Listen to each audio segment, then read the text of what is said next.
aj taká zdánlivo vzdialenejšia téma, ako je postavenie Slovenska v Európskej únie. Je to nejaká zahranično-politická otázka, ktorá nemá dopad na náš vnútorný ekonomický život, pretože máme euro.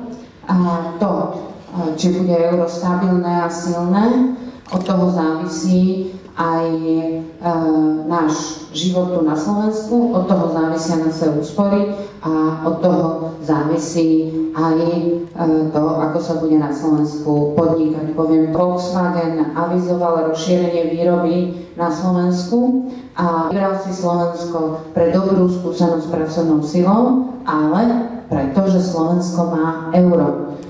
Pokiaľ máme našu spoločnú menu euro, znamená to nižšie náklady pre podnikateľov a to znamená, že môžu vytvárať viac práce.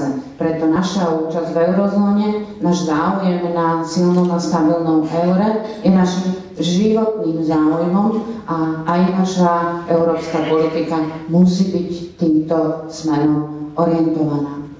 Musíme chápať aj to, že jedným z aspektov tejto účasti je aj solidarita.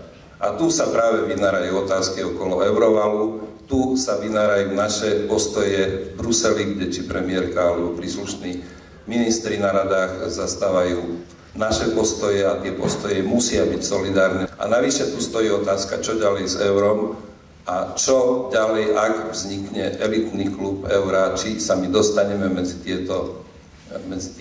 tú zúženú skupinu, alebo zostaneme mimo. Vo všetkých oblastiach pôsobenia Ministerstva zahraničných vecí a slovenskej diplomacie, opätovne hovorím, akcentovať a zdôrazňovať hospodársky rozmer tejto politiky.